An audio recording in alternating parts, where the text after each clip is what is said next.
Welcome to సినీ జోష్. నేను మీ మహా. కొమరక్కగా ఎంతో పేరు సంపాదించుకున్నారు, కానీ ఇప్పుడు మాత్రం ఇరుముడితో తనకంటూ ఒక ప్రత్యేక గుర్తింపు తెచ్చుకున్నారనమాట. ఆయన క్యారెక్టర్ ఏంటో నేను చెప్పాను, ఆయన నోటితోనే చెప్పిస్తాను. సార్ చెప్పండి sir.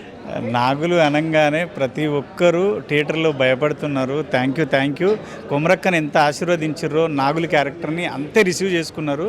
Thank you so much. ప్రతి ఒక్కరు నేనేమంటున్నా అంటే ఒక్కరు వెళ్ళకండి సినిమాకి, ఫ్యామిలీ మొత్తం వెళ్ళి చూడాల్సిన సినిమా. మీరు ప్రతి ఒక్కరూ థియేటర్కి వెళ్ళి మాత్రమే చూడాలి ఈ సినిమాని మాత్రం. మంచి సినిమా కాబట్టి ఫ్యామిలీ మొత్తం వెళ్ళి చూడాలని కోరుకుంటున్నా. చూడడం కూడా కంపల్సరీ వెళ్ళి చూడండి. పూర్వ వైభవం వచ్చింది సినిమాకి. ఈ ఒక్క సినిమాతో థియేటర్లు అన్నీ కలకలలాడుతున్నాయి. ఏదో సంక్రాంతి పండుగలా ఉంది. Thank you so much. Sir మీరు రవితేజ గారిని కొట్టడం అలాంటి సీన్స్ మీరు డైరెక్ట్ చేయడం జరిగింది. అసలు ఎలా అనిపించింది సార్? అంత పెద్ద స్టార్తో మీరు యాక్ట్ చేయడమే ఒక బ్లెస్సింగ్, కానీ కొట్టాల్సి కూడా వచ్చింది కదా రవితేజ గారిని. నేను ఆయనను జస్ట్ ముట్టుకుంటే చాలు, ఆయన కళ్ళతో చూస్తే చాలు అనుకునే మనిషిని. అలాంటిది ఆయనతో టగ్గపర్ నువ్వా నేనా అన్నట్టు చేయడం అనేది నా లైఫ్ టైం అచీవ్మెంట్. ఇది చాలా హ్యాపీ ఆ విషయంలో. అయితే అంటే మీ వైఫ్ గారు కూడా చాలా ఎమోషనల్ అయ్యారంట. అసలు ఈ సినిమా చూసిన తర్వాత తన నుంచి వచ్చిన కాంప్లిమెంట్ ఏంటి సార్? కాంప్లిమెంట్ అంటే జీవితానికి ఇది చాలదా బావా, నువ్వు ఊరుకున్న అంటే నువ్వు ఎంతో ఎత్తుకు ఎదగాలనుకున్నావు, నీ జీవితానికి చాలు, అంత పెద్ద స్టార్తో నువ్వు టగ్గపర్ చేసినావు అంటే ఇక నువ్వు సక్సెస్ అంటే నీ సక్సెస్ ఇదేనేమో అనుకుంటున్నా అన్నది. అది హ్యాపీ, అమ్మాయి హ్యాపీగా ఉంది.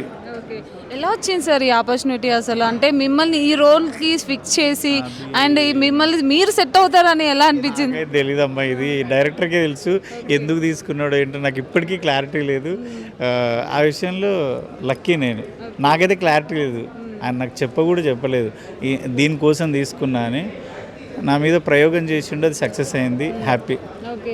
అంటే చాలామంది మిమ్మల్ని స్క్రీన్ మీద చూసిన తర్వాత ఇరుముడిలో మీరు కొమరక్క మీరనే చాలామంది గుర్తుపట్టట్లేదు, ఈవెన్ మేము కూడా గుర్తుపట్టలేదు మీరు చెప్పేవారికి కూడా. అంటే చాలామందికి తెలియని వాళ్ళు కూడా ఉంటారు కదా, ఒక్కసారి వాళ్ళ కోసం మీరు ఏం చెప్పాలి? నేనేం చెప్తున్నంటే కొమరక్క అనేది నేనే, కానీ నేను కాదు. బ్రహ్మదేవుడు ప్రాణం పోయలేడు ఆ క్యారెక్టర్కి. జస్ట్ ఇమాజినేషన్లో ప్రతి గుండెలో కొమరక్క ఉంది, కానీ రియల్ లైఫ్లో లేదు ఆవిడ. జస్ట్ ఆవిడ ఒక పాత్ర మాత్రమే. కొమరం వేరు. కొమరం కూడా నేను అన్నీ చేయగలను అనే కసితో ఉన్నా.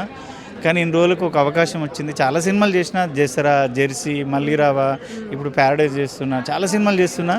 కానీ పర్ఫార్మెన్స్ చూయించుకునే క్యారెక్టర్ దొరకక ఆగిపోయినా. ఇప్పుడు దొరికింది, చేసిన.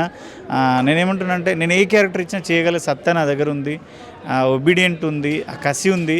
తప్పకుండా ఇవ్వాలని కోరుకుంటున్నా. Thank you. ఎవరితో యాక్ట్ చేయాలనుకుంటున్నారు సార్? మరి ఏ హీరోతో తగ్గఫర్ చేయాలనుకుంటున్నారు? తగ్గఫర్ ఏం లేదు. నేను కొంచెం మహేష్ బాబు అంటే ఇష్టం.